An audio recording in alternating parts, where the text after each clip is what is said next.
After a 10-year relationship with Nicholas, he finally proposed to me. Yet he kept putting off getting the marriage certificate, saying we'd do it after the wedding. I still agreed. But a week before the wedding, I discovered his hidden bucket list. It was filled with things he wanted to do for his first love. And over these 10 years, he had already completed thousands of them. From buying rings to traveling the world together. Later, my childhood sweetheart confessed his love for me. I had him hold a simple impromptu wedding next door, then silently watched as Nicholas immersed himself in the disguise. On the day of the wedding, I walked through the doors next door wearing my wedding dress. I won't marry Nicholas anymore, I'll marry you. I called Gabriel, my childhood friend who had always silently stood by my side. I asked him to prepare a simple wedding next to the venue where my wedding with Nicholas was supposed to take place, at the exact same time. Hanging up the phone, I stared blankly at the wish list Nicholas had created for his first love on his computer. I had never touched his laptop before because he hated it. This time, because his company had an urgent file on his computer and he couldn't be reached, he asked me to forward it. I didn't know where it was stored, so I searched one by one, only to stumble upon an unusual document. It was filled with things Nicholas wanted to do for his white moonlight. Over the 10 years we had been together, he had already accomplished thousands of them, from buying a ring to globe-trotting travels. Only then did I realize that all those times he told me he was away on business, he was actually with his white moonlight, fulfilling her every wish. 10 years, year after year of business trips, year after year spent with his white moonlight. And beneath every fulfilled wish, Nicholas had recorded his thoughts. As I placed the ring on Fiona's finger, I could clearly see the smile on her face, as if illuminating my entire world. At that moment, how I wished she could be the bride at my wedding. I smiled bitterly. We had been together for 10 years, and every time I mentioned marriage, he would fly into a rage.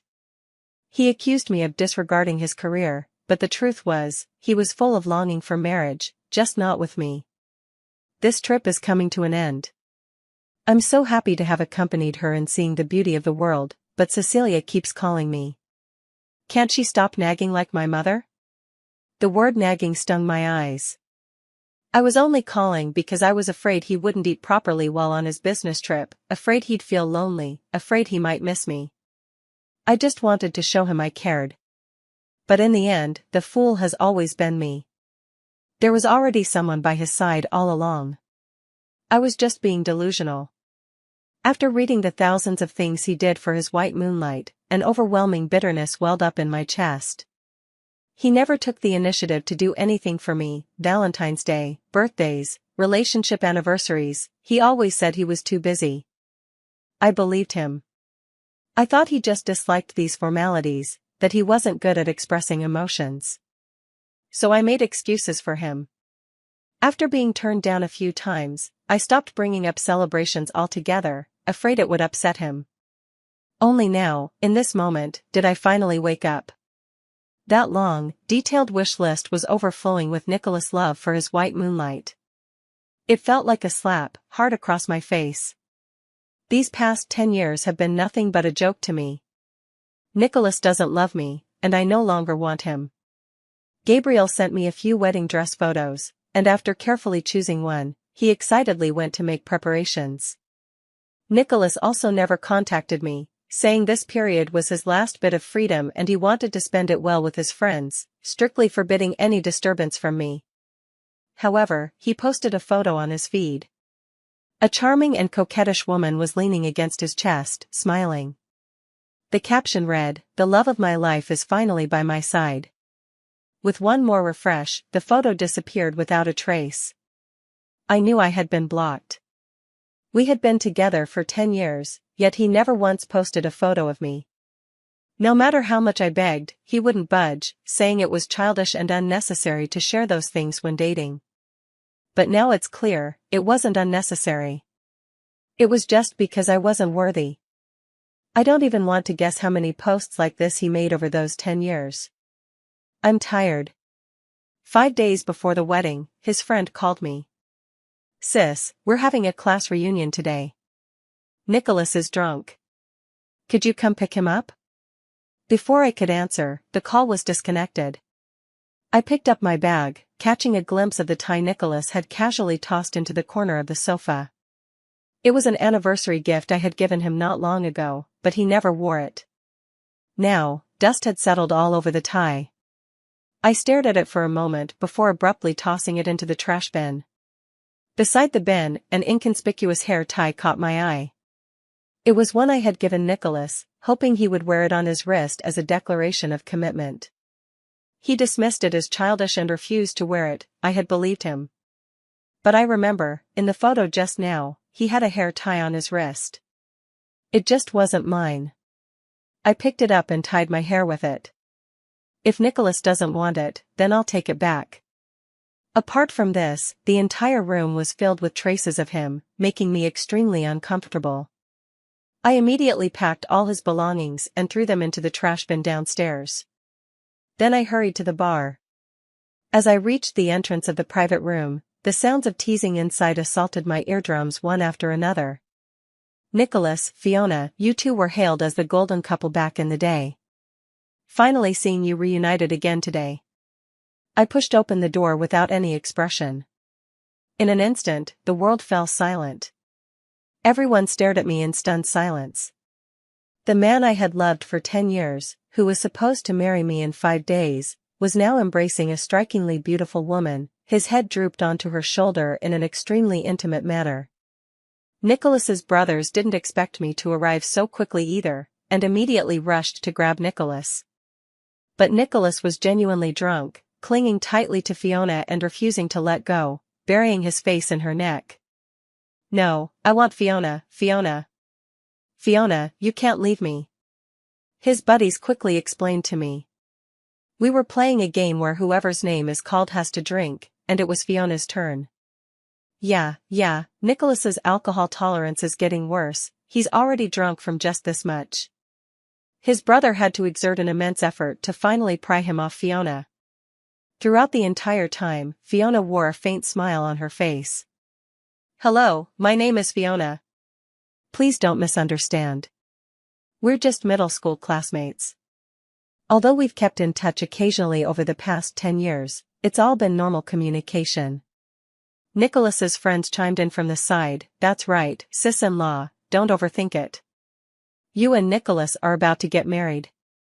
If this had happened in the past, I would have rushed forward to confront them. But now, I won't. Watching Nicholas's loyal friends, I just smiled and watched them act out their performance. After all, the person walking down the aisle with me is Gabriel, not Nicholas. Actually, I should thank Nicholas for this, thank him for repeatedly convincing me to hold the wedding first and then officially register our marriage. Seeing that I didn't make a scene, everyone breathed a sigh of relief and began introducing Fiona. Fiona, this is Cecilia, Nicholas's fiancée. She's not my fiancée. Nicholas, who had been dazed until then, suddenly spoke up, his voice tinged with irritation. We're just friends. She's not my fiancée, and I don't want her to be. After saying this, he turned to Fiona with a pitiful expression. Fiona, you know me, right? It's all fake between her and me, it was for. The surroundings instantly fell silent, and the expressions on his brothers' faces changed. One of them hurriedly covered Nicholas's mouth. Nicholas, you're drunk. I forced a smile, my fingernails digging into my palms. Only the pain in my hands could make me forget the ache in my heart. I should have gotten used to it by now, shouldn't I? After all, he never wanted to make my existence public. Whether in his posts, albums, or family spaces, both in private and on social platforms, he never wanted to leave any traces related to me. It was just my wishful thinking, over and over again, numbing myself. I forced myself to maintain my composure and looked at Fiona. Hello, I'm Cecilia, Nicholas's ordinary friend. Everyone's expressions turned slightly awkward. Fiona, however, as if completely unaware, handed me a glass of wine. Cecilia can drink, right? Since you're already here, why not have a couple of glasses? I didn't take it. Fiona frowned. Do you dislike me? Is that why you won't drink with me? The crowd sensed the tension and signaled Nicholas to say something. Nicholas, now slightly sober, rubbed his temples in frustration. Cecilia, this is your first time meeting Fiona. Don't make things awkward, it's uncomfortable for everyone. I forced a smile. Sorry, I'm allergic to alcohol. Nicholas grew impatient. It's just alcohol allergy, how serious can it be? Besides, Fiona has a kind heart and knows her limits. What's the big deal if you take a sip or two?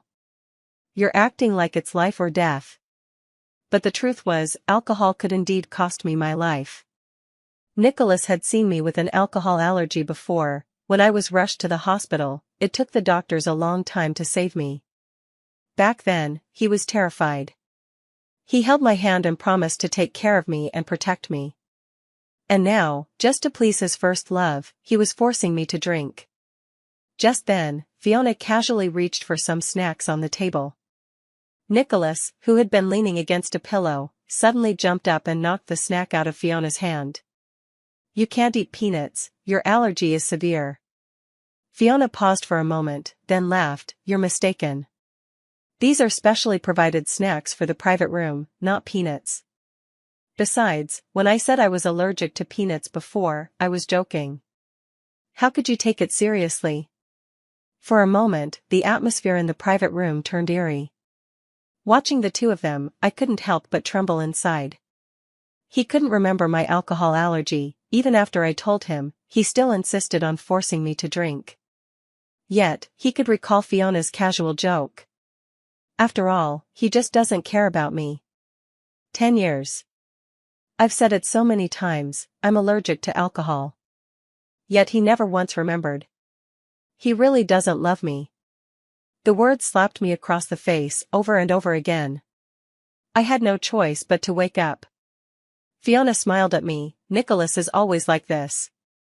Caring for me seems like a reflex. Don't take it to heart, Cecilia. I clenched my jaw and stayed silent. Fiona didn't seem to mind. A couple of days ago, I sprained my ankle, and Nicholas has been with me, taking care of me, cooking for me and all that, so he hasn't been in touch with you these past few days. Please don't blame Nicholas. She said it lightly, but my heart felt heavy. I forced a smile and walked out with Nicholas. Before I knew it, tears had blurred my vision. These past 10 years, my life had truly been an utter failure. Back at home, Nicholas's phone kept ringing. I opened his phone and saw messages from his buddies. Nicholas, today's battlefield was really thrilling. You should comfort your wife properly and don't let anything go wrong with the wedding, or your plan will be ruined. My heart skipped a beat as I scrolled up through the chat history and saw the messages Nicholas had sent to his friends. Fiona wants to experience running away with me during my wedding, it's her wish, and I must help her fulfill it. Bring a few guys to help arrange things, but keep it quiet. Don't worry about Cecilia, she'll obediently play the bride. Everyone, just help me keep it a secret. This time, I'm determined to give Fiona a surprise. I stared at my phone, tears streaming uncontrollably down my face, my heart feeling as if it were being viciously wrenched, making it hard to breathe. No wonder when he proposed to me, there was nothing, no ring, no promises, no 3 golds, no bride price. Not even a word to either of our parents. So this was an outright lie from the very beginning. I thought our decade-long relationship was finally coming to an end. I had been brimming with joy for the future, only to discover it was all fake.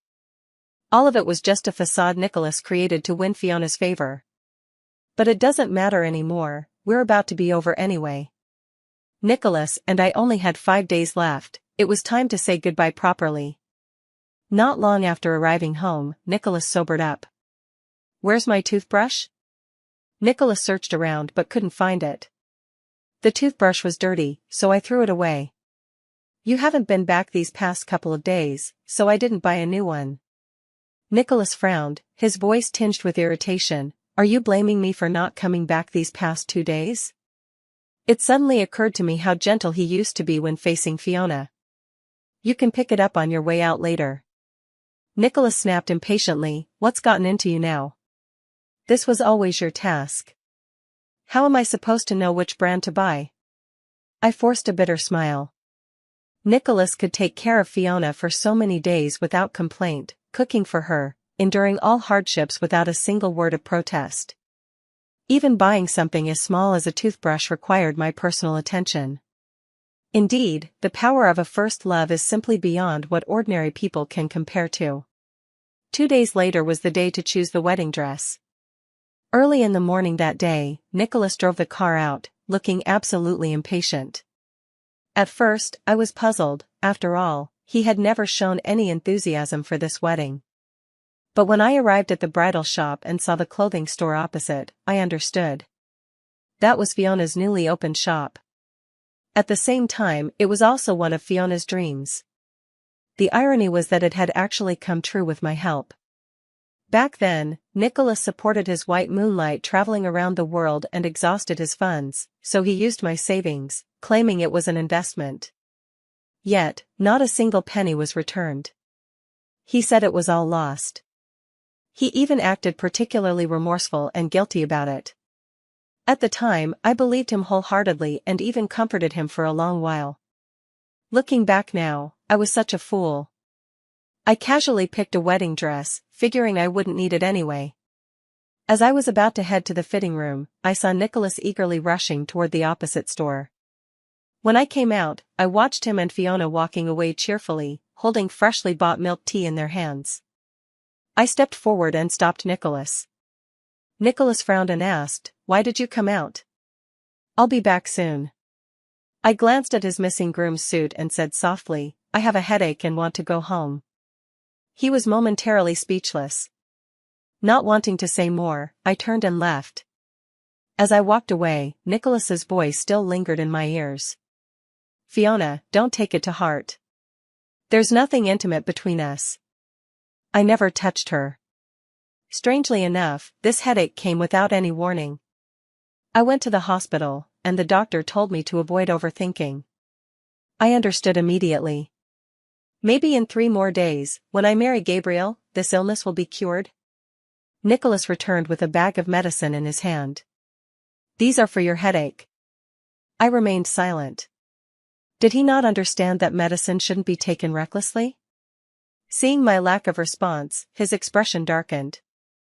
"I didn't expect to run into Fiona today. Don't overthink it, there's nothing substantial between us. Get some rest. We're getting married soon, so don't mess this up." After saying that, he walked into the room with a cold expression. I sneered. Was he afraid I'd ruin the carefully planned gift he had prepared for Fiona? The next morning, he was gone without a trace, and there was no word from him for 3 days. Then, on the morning of the wedding, he suddenly called to confront me. "Cecilia, your parents just video called me asking if I'm marrying you. Did you tell them about the wedding? I told you long ago that I only want a simple wedding without inviting relatives and friends. Can't you understand? You deal with your parents on this, and remember, keep your mouth shut. Or you'll face the consequences. Fiona isn't feeling well and is at the hospital. Take a taxi to the wedding venue yourself. I don't have time to pick you up." I hung up immediately. No explanations, no time for them. Because Gabriel's wedding procession had already arrived at my doorstep. Gabriel was dressed in a suit, his handsome face brimming with excitement and joy as he held 99 roses and looked at me. Then, with great care, he helped me into the car, treating me like a rare treasure. As I stood outside the venue in my wedding dress, waiting for my turn, I listened to the lively sounds inside and glanced at the neighboring venue. There, it was eerily quiet, with no one in sight. Just then, Nicholas called. His tone was immediately filled with reproach. "Where are you? I heard you haven't arrived at the wedding venue yet? What kind of tantrum are you throwing now? Do you have any idea that Fiona came all the way here to attend the ceremony despite being sick, yet you're acting so selfish? When will you ever grow up?" With that, he issued his ultimatum.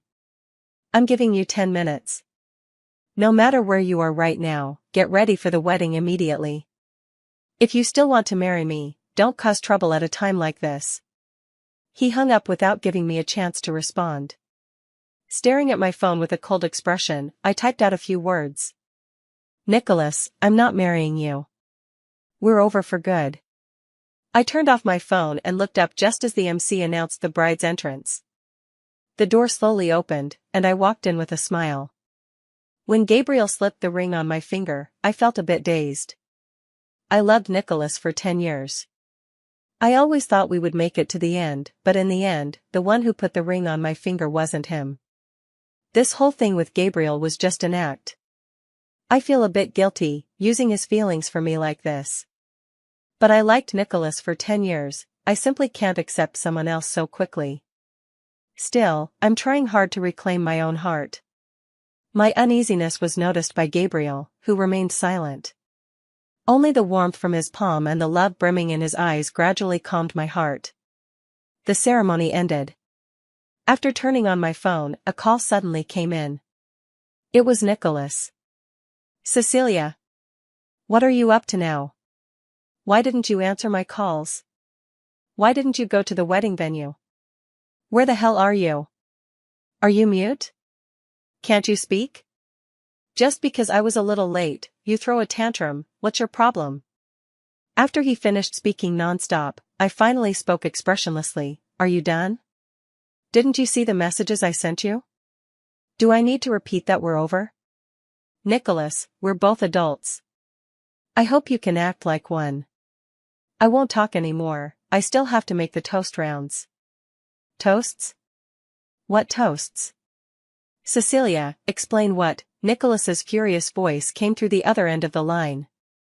I hung up before he could finish, then promptly blocked the number. Gabriel gave me a concerned look. I shook my head to signal that I was fine, then joined him to continue the toast rounds. Just as the toasting was about to end, Nicholas suddenly burst in. He wasn't wearing a groom's suit, just a simple shirt, and he hadn't even styled his hair. Cecilia, how dare you marry someone else? Nicholas's eyes were red as he stared at me in my wedding dress, looking utterly disbelief. Like a madman, he charged forward, but Gabriel quickly stepped in front of me, shielding me tightly. Nicholas grew even more furious, shouting at me, so this is your groom, your childhood sweetheart, how perfect. I had no idea about the dirt going on behind my back. I loved you so much, how could you do this to me? Cecilia, we've been together for 10 years, and today was supposed to be our wedding. Yet here you are, shamelessly marrying someone else. Have you ever considered how this makes me look? Do you even have a heart? Nicholas's eyes were bloodshot, as if I were the one who had betrayed him first. But in reality, he was the one who deceived me for 10 years, even the wedding I had longed for was nothing but a scheme to please his so-called white moonlight. Nicholas, you were the one who disregarded my dignity first. You wronged me, so stop acting like I've done you some great injustice. It's utterly disgusting. Let me make this clear, today is my wedding, and you're not welcome here. Leave. Don't make me lose even more respect for you. Nicholas refused to leave. Pushing Gabriel aside, he rushed to grab me but was swiftly dragged out by Gabriel's groomsmen. After the wedding officially concluded, Gabriel didn't take me back to his home. He had sensed my intentions and didn't want to take advantage of the situation, urging me to think things through carefully. He said this wedding could just be a dream of his and asked me not to feel burdened by it. Insistent, he helped me rent a new place to live on my own. I had no intention of returning to the house I once shared with Nicholas. Throughout the journey, my phone wouldn't stop ringing. Every call came from a different number. I answered one earlier, it was Nicholas. Undoubtedly, all these calls were his doing. I blocked those phone numbers one by one, then slowly scrolled through the chat records before finally clearing and deleting them all. In the photo album, I carefully looked at each picture I had taken of Nicholas, including the candid photos I grabbed of us together, before deleting them all. Bit by bit, I removed all traces of my love with Nicholas from my phone, and in the process, I was also reclaiming my heart piece by piece. I want to completely erase him from my life. After the cleanup, my phone storage was suddenly half empty. He was still persistently calling from different numbers. I smiled bitterly. In the past 10 years, the number of calls he actively made to me probably didn't even match the number he made today alone. Suddenly, an unfamiliar text message popped up. I initially thought it might be Nicholas trying a different approach, but upon opening it, I saw it was from Fiona. Cecilia, I'm truly sorry. I only found out today about your wedding. Don't blame Nicholas, he's just used to trying to please me. I've tried talking to him too, but he always thinks my health is more important than anything. When you two reconcile, please advise him not to focus solely on me and neglect you. I don't care how she got my number. I just calmly replied, we won't get back together. I don't want his feelings anymore.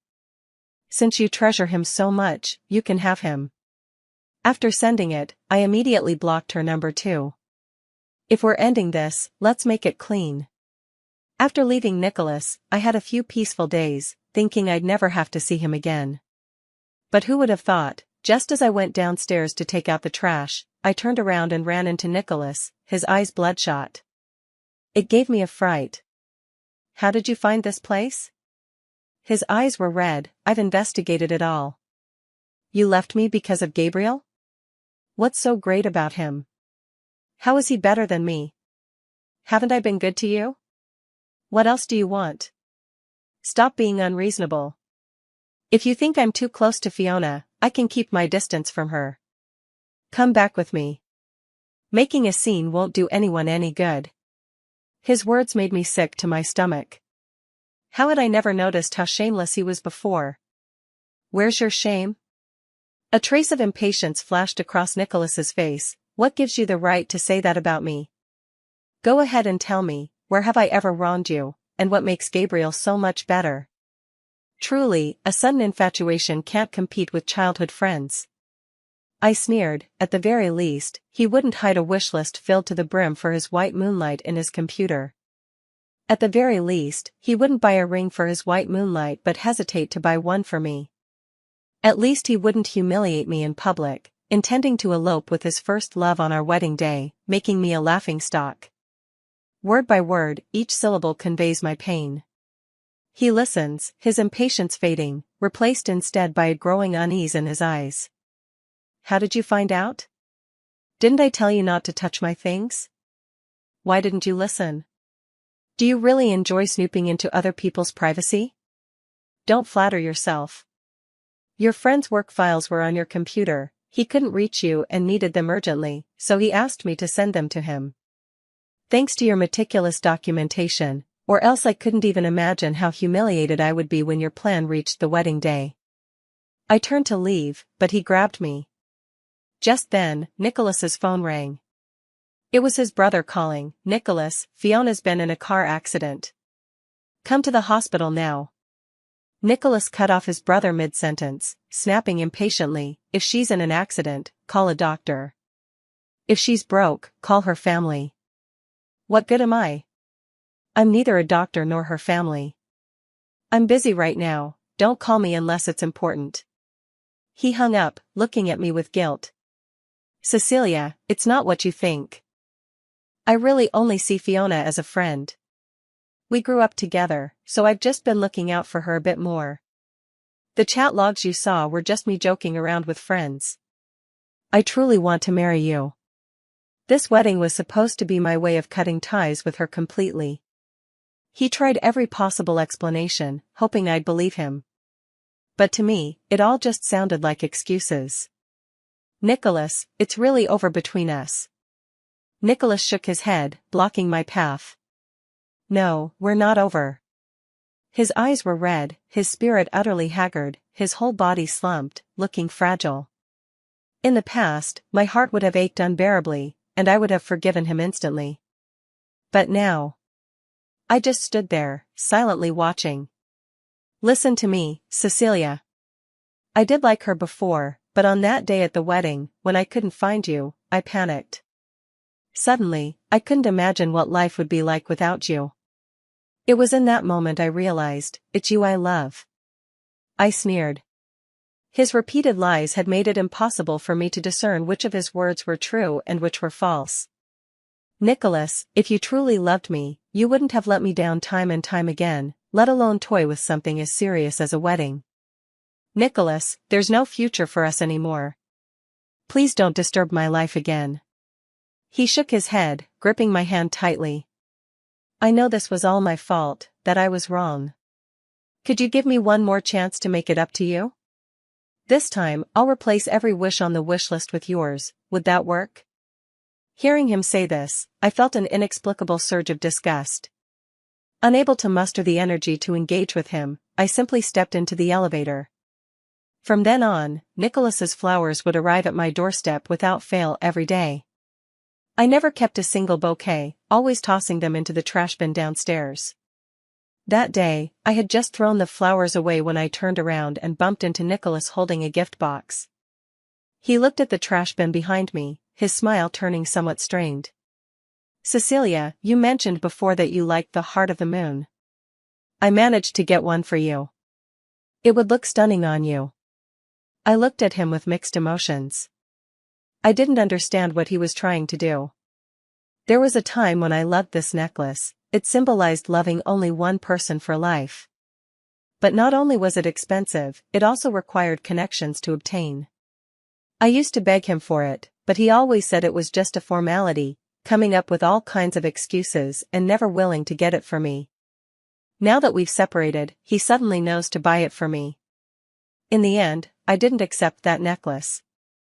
Because before Nicholas could even hand it to me, he received a phone call and left in a hurry.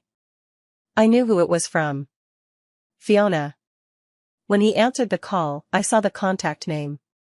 I thought Nicholas would give up. But the next day, he appeared again downstairs at my place.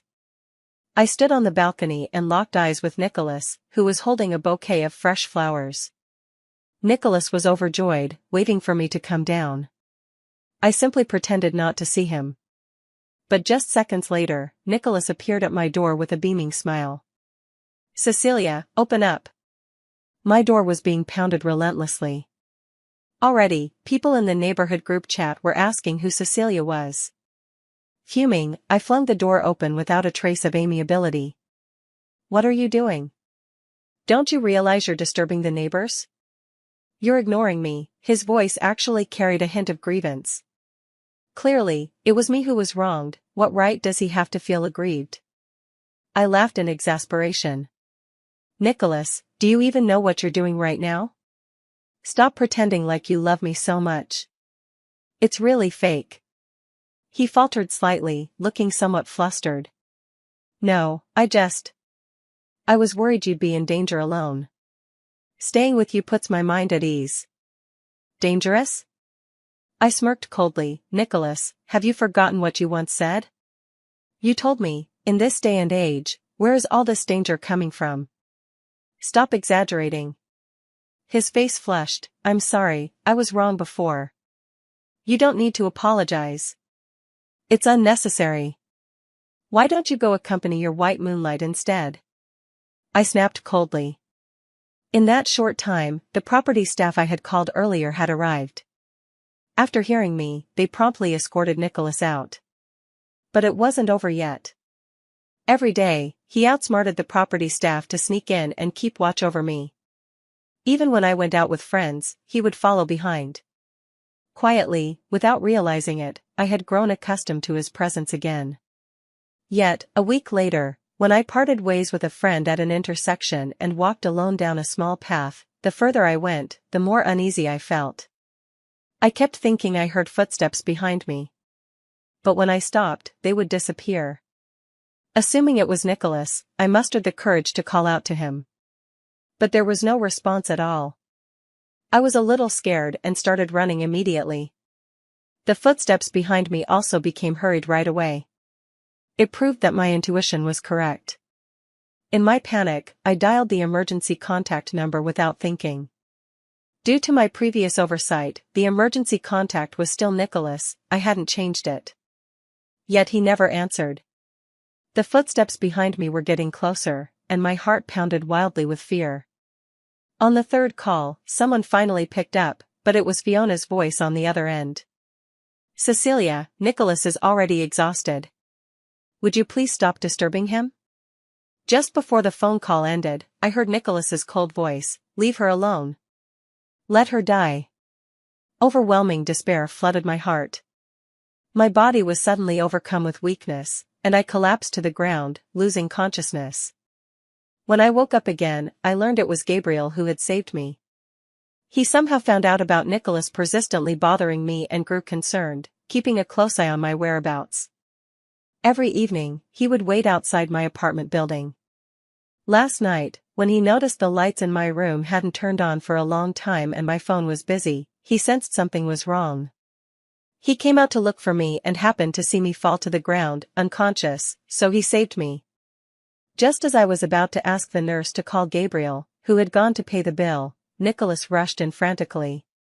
At this moment, he was unshaven and looked utterly disheveled. The moment he saw me, his eyes turned red, filled with guilt. "I'm sorry, I didn't realize, I truly didn't expect things to turn out this way. That night what you heard wasn't like that, she tricked me into going to the hospital by faking her illness. Those words I said weren't directed at you, it was her, she deceived me into thinking she was dying, that's why I said those things. I never expected you to happen to call at that exact moment.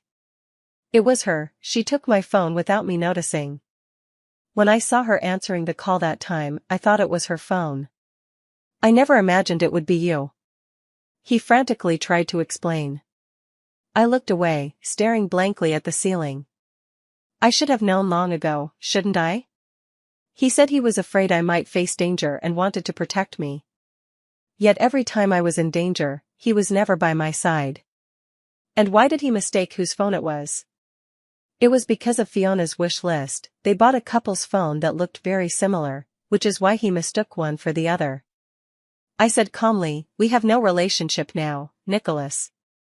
Who you want to see is your freedom and has nothing to do with me."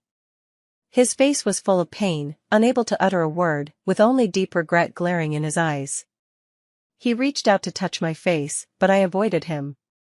I closed my eyes. "Don't touch me. I don't ever want to see you again. Please leave." His hand holding mine trembled slightly. "I'm sorry, I trusted her too much. She was never in trouble. It's me who failed you. Can you give me one more chance? Just the last one." I shook off his hand and took a deep breath. "Nicholas, let's part on good terms. Don't make me lose respect for you." He stood up, looking utterly dejected. He opened his mouth to say more, but when he met my indifferent gaze, his resolve instantly crumbled. Just then, Gabriel walked in. He glared sternly at Nicholas. "She doesn't want to see you right now. Please leave." Nicholas didn't want to leave. I paid him no mind and smiled slightly at the food box in Gabriel's hands. "What goodies did you bring me? Do you have tomato and eggs?" Gabriel smiled as he laid out the dishes from the food container. "I knew you'd love this, so I made it for you, and here's some sweet and sour pork too." Gabriel turned and looked at Nicholas, who hadn't moved yet, his voice ice cold. "You've been together for 10 years, do you even know her preferences? I really admire your audacity sometimes. Where do you get that kind of nerve from?" Nicholas's expression changed repeatedly, but in the end, he walked away dejectedly. Afterward, we tacitly avoided mentioning Nicholas. From then on, Nicholas never showed up again, except for the flowers and gifts that arrived like clockwork on every holiday. And the shadow that silently followed me when I worked late and returned home in the dead of night. It wasn't until Gabriel and I got our marriage certificate that he rushed out recklessly, grabbing my arm like a madman, demanding an answer. Because he later learned that the wedding was staged for him to see, he always knew that Gabriel and I had never truly been together. But now, realizing that I was genuinely about to be with Gabriel, he broke.